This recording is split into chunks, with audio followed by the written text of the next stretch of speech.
Bueno, pois eu escollín para esta breve lectura unha novela que é tremendamente larga, Los Miserables de Víctor Hugo. Evidentemente non se vai ler inteira para que vexades máis ou menos como é. Son 2 tomos, porque non faríase enorme. Como o tempo é pouco, sería inmenso falar da introducción e de toda a repercusión, simplemente decir que a min encántame, gustoume moito, releo algún capítulo de vez en cando a lín por primeira vez non a entendín profundamente moito porque era demasiado novo, volvín a releer por unha segunda e unha terceira vez, entonces sí, cada día podo dicir que me gusta máis. É as típicas novelas de que, como as que vin hoxe en día, unha vez que enganches non podes soltala, porque ten multitud de personajes, multitud de tramas, multitud de circunstancias e multitud de niveles de lectura, non? O argumento é moi sencillo, é a redención dunha persona si se lle permite cambiar e se as circunstancias o favorecen. Vou vos ler brevemente, porque o tempo é pequeniño, o capítulo 6 do segundo libro da primeira parte desta monumental novela, que é onde traza un pouquiño unha sinopsis do que vai acontecer en todo o resto da obra. Chámase Juan Valjean, que é o protagonista desta obra, non? Do que aquí vai a ocurrir é o que vai a desenvolver despois todo o largo da novela. Di así: Juan Valjean despertó pouco despois de medianoche. Pertenecía el expresidiario a una pobre familia de Brie. No había aprendido a leer en su infancia y cuando fue hombre tomó el oficio de podador en Favoreles. Su madre se llamaba Juana Mathieu y su padre Juan Valjean o Valjean, mote y contracción probablemente de Voilà Jean, ahí está Juan. Juan Valjean tenía el carácter pensativo, aunque no triste, propio de las almas afectuosas.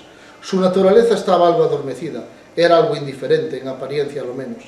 Perdió de muy corta edad a su padre y a su madre. Esta murió de una fiebre láctea mal cuidada. Su padre, podador como él, había muerto de una caída de un árbol. Juan Valjean se encontró sin más familia que una hermana de más edad que él, viuda y con 7 hijos entre varones y hembras. Esta hermana había criado a Juan Valjean y mientras vivió su marido, tuvo en su casa a su hermano.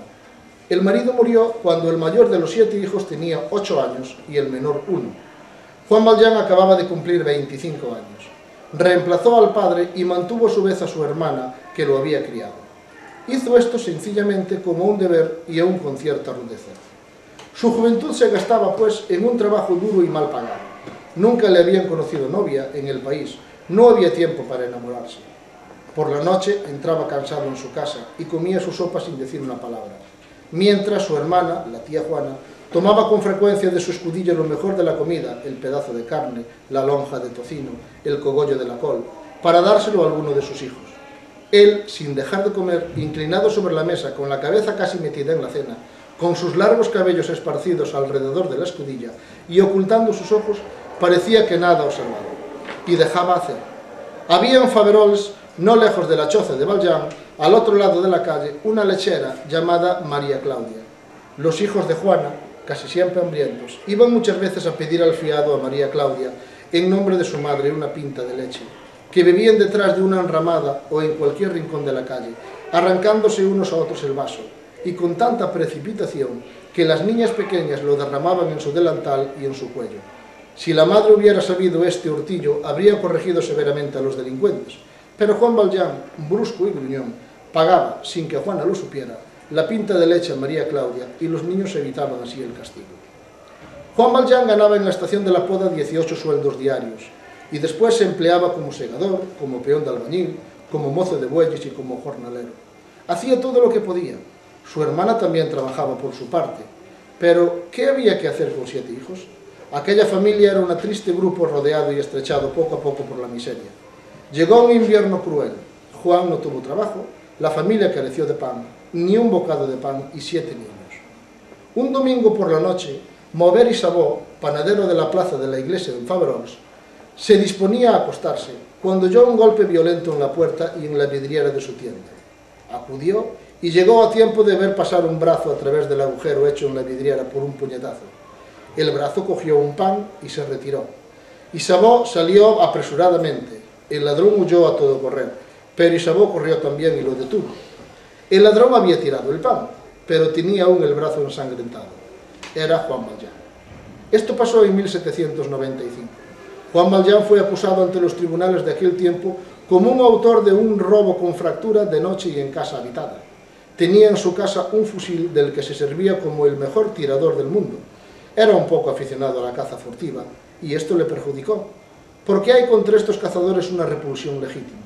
El cazador furtivo, lo mismo que el contrabandista, anda muy cerca del salteador. Sin embargo, digámoslo de paso, hay un abismo entre ambos y el miserable asesino de las ciudades. El cazador furtivo vive en el bosque, el contrabandista en las montañas o en el mar.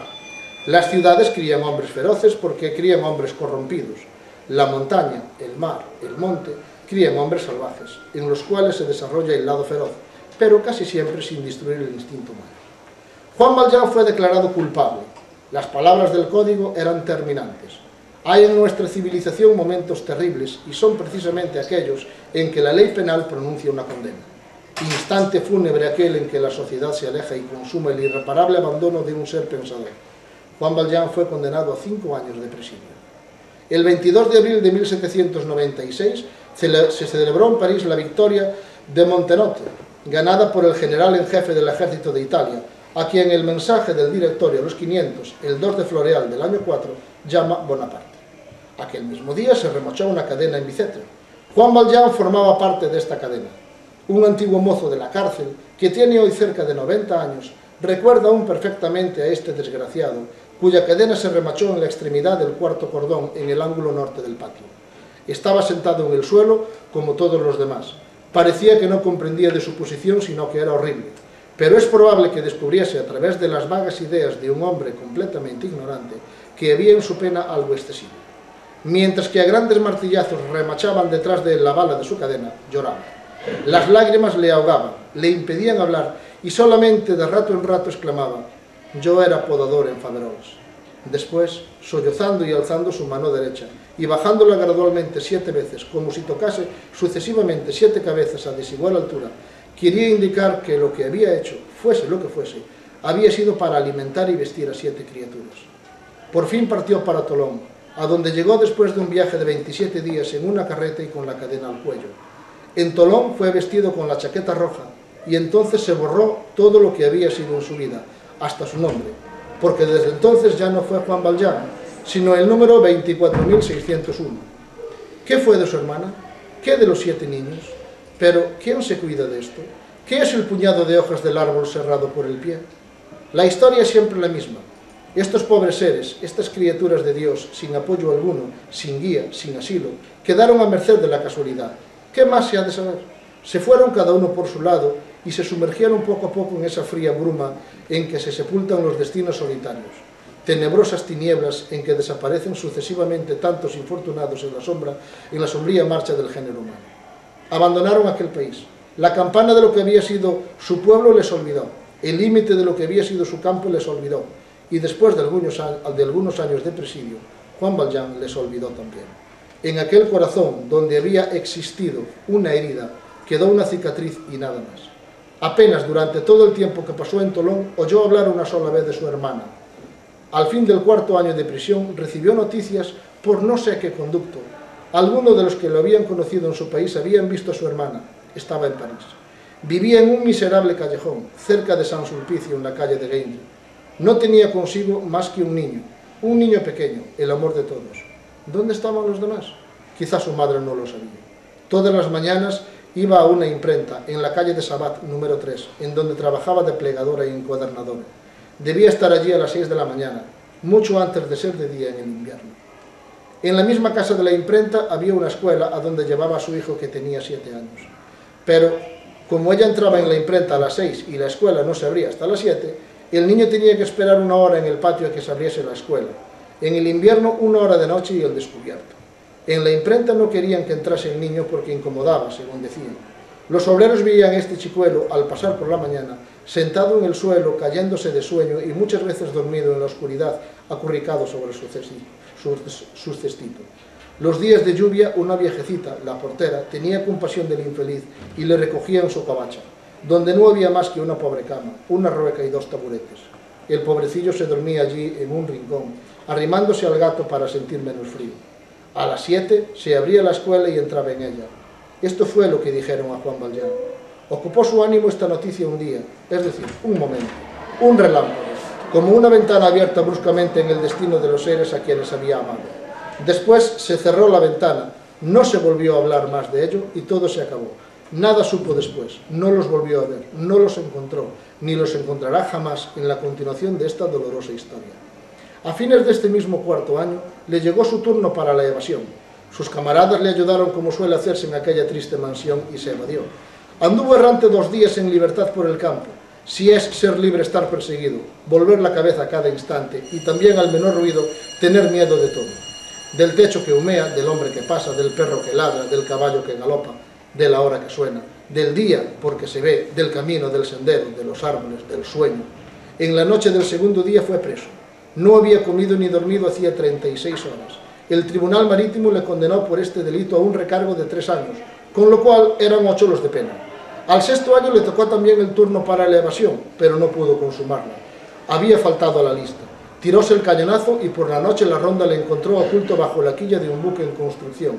Hizo resistencia a los guardias que le cogieron. Evasión y rebelión. Este hecho, previsto por el Código Especial, fue castigado con un recargo de 5 años, 2 de ellos de doble cadena. Total, 13 años.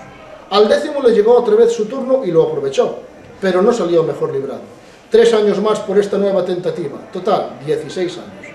En fin, el año 13º, según creo, intentó de nuevo su evasión y fue cogido a las 4 horas. 3 años más por estas 4 horas. Total, 19 años. En octubre de 1815 salió en libertad. Había entrado en presidio en 1796 por haber roto un vidrio y haber cogido un pan. Hagamos aquí un corto paréntesis. Esta es la segunda vez que el autor de este libro, en sus estudios sobre la cuestión penal y sobre la condena legal, toma el robo de un pan como punto de partida para el desastre de un destino. Juan Valjean había robado un pan. Una estadística inglesa demuestra que en Londres, de cada 5 robos, 4 tienen por causa inmediata el hambre. Juan Valjean había entrado en el presidio sollozando y tembloroso. Salió impasible. Entró desesperado. Salió sombrío. ¿Qué había pasado en su alma? Hay que leer el resto para saber. Gracias.